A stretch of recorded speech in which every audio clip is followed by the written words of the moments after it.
Hola, soy Iván Carrillo, bienvenido a Los Observadores, el espacio para compartir lo sorprendente que hay en el mundo. Según un estudio de la Organización Mundial de la Salud, 9 ciudades mexicanas se encuentran entre las más contaminadas del mundo. Hoy vamos a conversar con la doctora Telma Castro Romero, directora del Centro de Ciencias de la Atmósfera de la UNAM, quien nos explica qué es la contaminación atmosférica, cómo se estudia científicamente y cómo podemos combatirla. Esto es Los Observadores.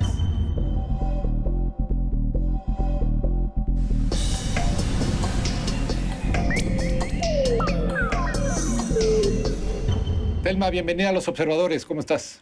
Muy bien, gracias. Muy buenas noches y gracias por la invitación para estar en este programa. Telma, la atmósfera la tenemos cubriéndonos toda la vida, siempre. Y sin embargo, no somos tan conscientes ni de qué es ni de cómo funciona.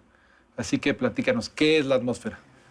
Bueno, vamos a considerar, cuando uno ve las fotografías de satélite de toda la Tierra, vemos una gran masa, una gran esfera muy bonita con un poco de manchas blancas, que serían las nubes, etc.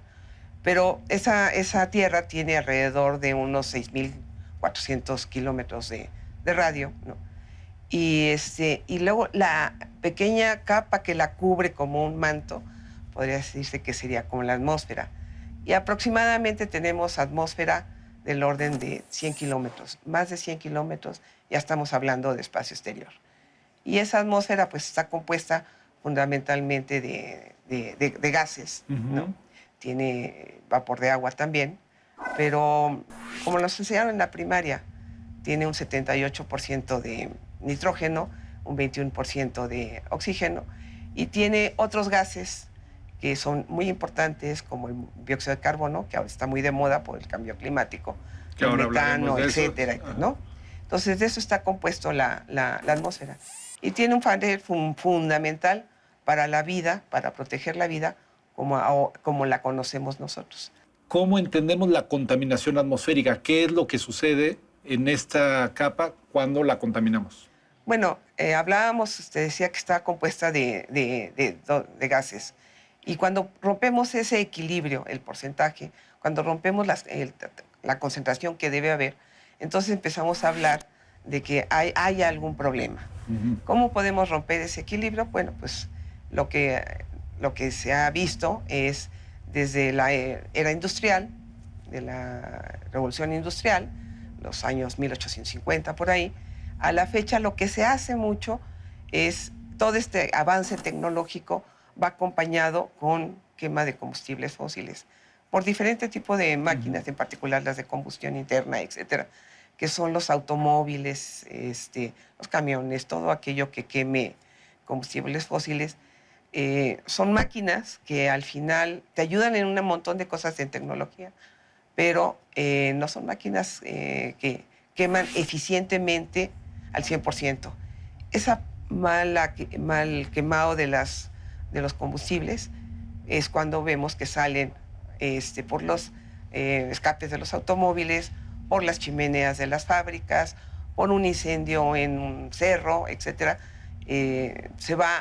Va cambiando la composición de la atmósfera en pequeñas cantidades, pero si tenemos ya ciudades como en la que vivimos, ya se está hablando de otro tipo de Como la que vivimos y varias otras en el país que están catalogadas como de las más contaminadas en el mundo. Claro. ¿De qué tamaño es el problema de la contaminación atmosférica en México? En la zona metropolitana yo creo que ya estamos en el umbral, en los límites donde tenemos muchos días por arriba de una norma que se establece en términos de salud, que la establece la Organización Mundial de la Salud, bajo ciertos criterios, etcétera, y que si la aplicáramos completamente en el monitoreo, viéramos los valores que se producen tanto de ozono como de partículas suspendidas o aerosoles, vemos que está muy por arriba de esa norma. Entonces, todos los días en esta zona metropolitana tendríamos que estamos por arriba de ese valor, que son 95 partes por billón Siempre vivimos por arriba de por eso, arriba. de lo que recomienda de lo que recomienda. Bueno, no es que todo el día, sino a determinadas horas del día se rebasan esas. Dime, Telma, ¿qué es la pregunta más espeluznante, pero exactamente qué estamos respirando? ¿Qué entra por nuestra nariz cada vez que los habitantes de esta megalópolis inhalamos? Pues estamos realmente respirando gases, algunos tóxicos, algunos son irritantes. El ozono es un gas muy irritante. Tóxicos, no, lo que se llaman compuestos orgánicos volátiles, que son como del orden de unos 180 a 200 especies diferentes, ¿no?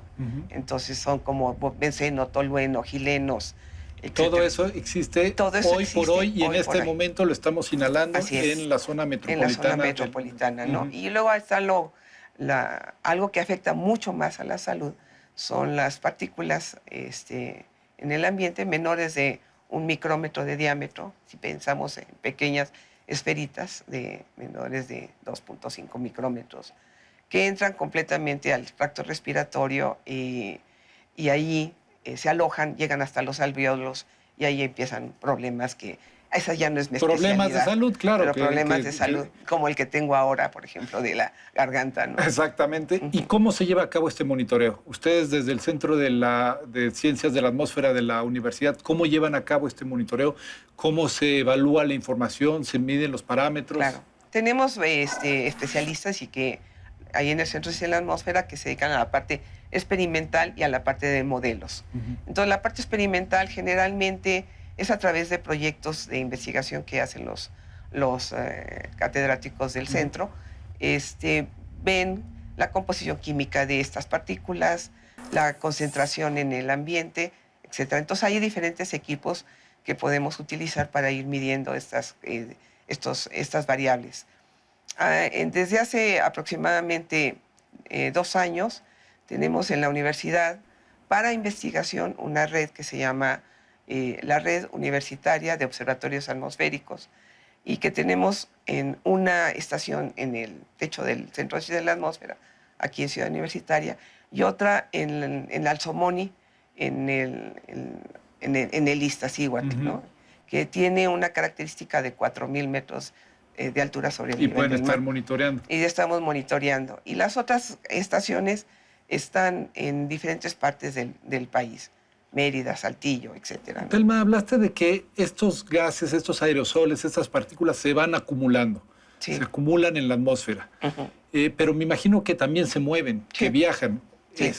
Es una forma, existe la posibilidad de sanear la atmósfera a través del mismo movimiento, a través del viento, o una vez que están ahí ya la atmósfera está contaminada. Bueno, el problema de la contaminación del aire está muy amarrado con la meteorología, que es otro campo de investigación. Y eso sí tiene que ver con el estudio de los movimientos desde alturas del orden de 4,000, 5,000 metros, cómo se mueven las grandes masas de aire. La atmósfera nunca está estática, siempre está en movimiento. Y también cómo se mueve a nivel de superficie los vientos, etc.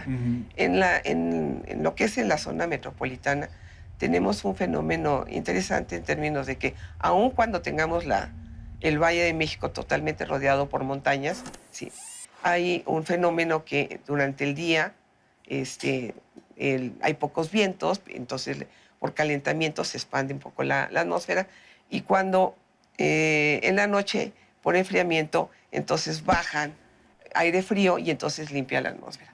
Entonces, en general, los contaminantes que se están monitoreando en la zona metropolitana, que le llaman gases criterios, que son contaminantes primarios, se limpia la ciudad, pero al momento que empieza a entrar la actividad diaria de todos los días, regresa en cantidades muy altas. ¿A dónde van estos contaminantes? Estos contaminantes, pues dependiendo de las corrientes de aire, también la cantidad de radiación que llega, etcétera, pueden estos contaminantes ir dispersándose en la altura, ¿no? Y si llegan a aproximadamente alrededor de 3,000 metros sobre el nivel del mar, recuerden que México está a 2,240.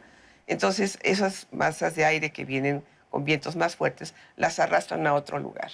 La gran pluma de esta Ciudad de México, la gran pluma de contaminación, viajaba en la época de marzo hasta más o menos Houston o Dallas, ¿no? ¿Existe una forma de sanear la atmósfera o es un sistema que automáticamente o por su misma naturaleza se sanee o una vez que está contaminado permanecerá contaminado? Pues yo creo que se puede ir saneando, depende. Lo que podemos hacer, pues bajar las emisiones de contaminantes a la atmósfera. Entonces, eventualmente podría llegar a un equilibrio.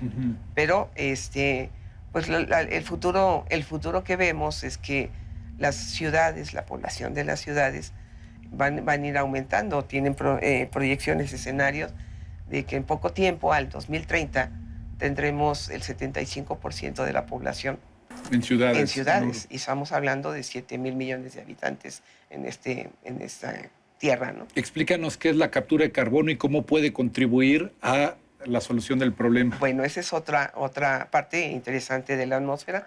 A partir de las emisiones de una gran ciudad, se emite uno de los contaminantes secundarios, es el dióxido de carbono, ¿no?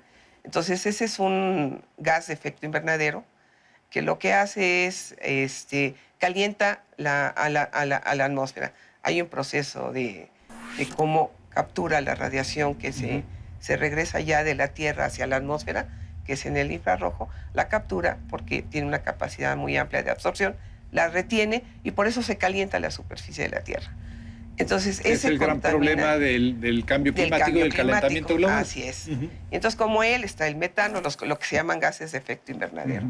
Entonces, lo que hay es el equilibrio del dióxido de carbono, pues se ha estado perdiendo justamente por estas grandes cantidades de emisión. ¿Qué es lo que nos puede ayudar? Bueno, conservar los bosques, los manglares, ¿no? Todo aquello procesos biológicos que puedan capturar en dióxido de carbono. Recuerden que el proceso de fotosíntesis, etcétera, que nos enseñaron, las plantas capturan carbono y nosotros emitimos carbono a través de la respiración, ¿no? Pero también hay unos grandes proyectos de capturar carbono y meterlo al subsuelo y ahí que vaya cambiando eventualmente su composición, ¿no? Entonces, sí hay muchos proyectos para poder mitigar el aparte efecto, ¿no? de huir de la ciudad, ¿cuáles son las recomendaciones que puede tener el ciudadano común y corriente para contribuir en sanear la atmósfera? Pues mira, hay muchas cosas que puede hacer uno así como ciudadano común y corriente. Una de las principales cosas que podría hacer uno en una ciudad como esta es el ahorro de energía, ¿no? Aunque nosotros tengamos la electricidad nada más comprendiendo un switch, ¿no? Un botón y ya tienes electricidad. Esa electricidad se está produciendo en algún lado del planeta, ¿no? En este caso, en México, pues puede ser Tula, puede ser, cualquier Mexicali, etcétera, donde haya termoeléctricas, ¿no? Entonces ahí se está quemando grandes cantidades de combustibles fósiles.